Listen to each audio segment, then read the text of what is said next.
네, 먼저 바이오 전자 회로를 한 과목으로 한마디로 설명하라면은 바이오 계측 기초 2학년 때 배우는 바이오 계측 기초에서 배웠던 기초 이론들을 실제 회로에 적용해보는 과목, 좀 더 구체적으로 적용해보는 과목으로 설명할 수 있을 것 같습니다. 조금만 더 디테일하게 설명드리면은 전반부 이 과목은 중간고사를 기점으로 전반부와 후반부로 나눠지는데 전반부에서는 다이오드나 BJT, 그 다음에 모스펫과 같은 이런 회로 레벨의 이런 레벨의 회로들에서 우리가 배웠던 계측 그 시스템의 기초 이론들을 적용해보고 그래서 그거 가지고 증폭기도 만들어보고 인풋 임피던스 구해보고 이런 것들을 배우게 되고요. 그 다음에 후반부에는 블락 레벨로 가르치게 됩니다. 예를 들어서 이제 전반부에 배웠던 BJT랑 모스펫을 가지고 증폭기를 만들었다면 그 증폭기를 이용한 어떤 회로들을 만들어서 이런 블락 레벨로 공부를 하게 될 겁니다. 이 과목이 중요한 이유는 사실은 요즘 우리가 시대에 전자 부품 없이 살긴 참 어렵죠. 전자 부품이 참 많이 있는데 대부분의 전자 부품에는 저희가 지금 이 과목에서 배우게 될 전자 회로가 다 포함됩니다. 전자 부품에 전자 회로가 들어가지 않는 경우는 거의 드뭅니다. 그리고 사실 이 과목의 이름은 그냥 전자 회로가 아니라 바이오 전자 회로지 않습니까? 특히나 바이오메디컬에 들어가는 센서들 혹은 바이오메디컬과 우리 인터페이스들에는 더 초소형 바이오메디컬 센서들을 우리가 일반적으로 원하는데 초소형일수록 더욱더 유리하고 더 좋습니다. 근데 그런 초소형 바이오메디컬 센서들을 만드는데 저희가 이 과목에서 배우게 될 그 전자 회로들, 그다음에 초소형 집적 회로 설계 기술들 이런 것들이 굉장히 필수적으로 활용됩니다. 그래서 이 과목은 바이오메디컬 어플리케이션에서 굉장히 필수적인 과목이라고 생각하고 있습니다.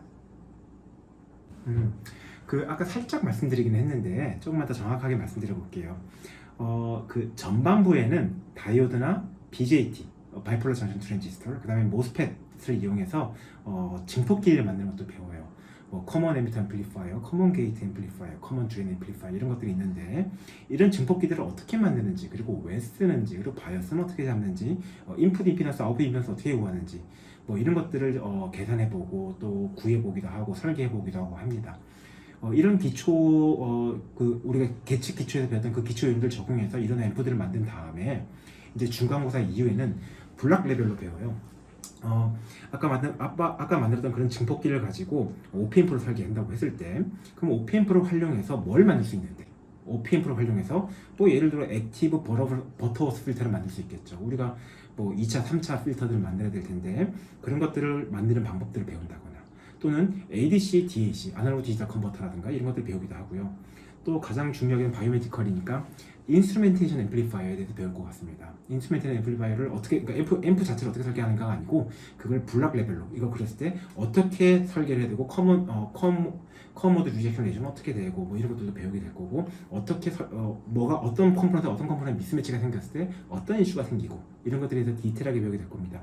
인스트루멘테이션 앰플리파이어는 사실은 우리가 ECG를 측정한다거나 EEG를 측정할 때 가장 잘 활용되는 앰플리파이어 구조입니다.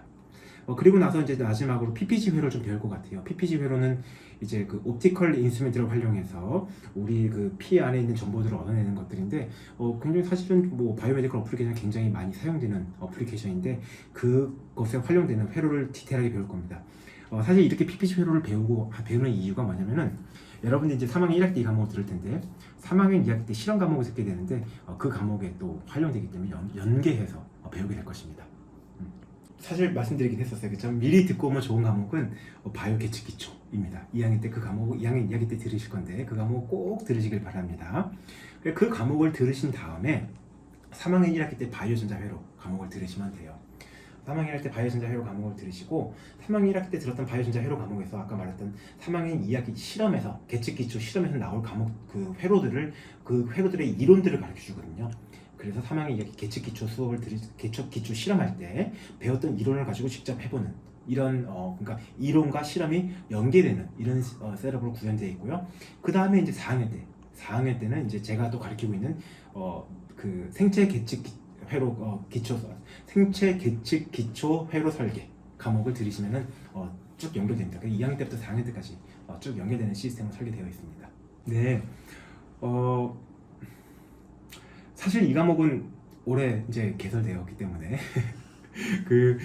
매번 어려워하는지는 잘 모르겠는데 생각보다 그 계산할 때 좀 어려워한다고 하는 것 같아요. 인풋 임피던스를 구해볼 때 그냥 수식을 풀고 수식을 쫙 풀어가는 건 잘하시는 것 같은데 이제 그렇게 했을 때 과연 이게 이제 우리가 눈에 보이지 않는 전류를 가지고 계산하고 우리가 눈에 보이지 않는 인풋 임피던스를 계산하고 이렇게 한다고 하는데 그거에 대한 감을 좀 갖고 있는 게 좀 시간이 걸리는 것 같아요. 이제 그런 거 익숙해지고 나면 사실은 회로만 보면 전류가 어떻게 흐르겠구나, 전류가 어디로 흐르는구나 이게 보일 수도 있거든요. 근데 좀 많이 익숙해져야 그게 보이는데 그 익숙해진 데까지 걸린 시간이 좀 필요한 것 같습니다. 그런 부분을 굉장히 많이 어려워하는 것 같습니다.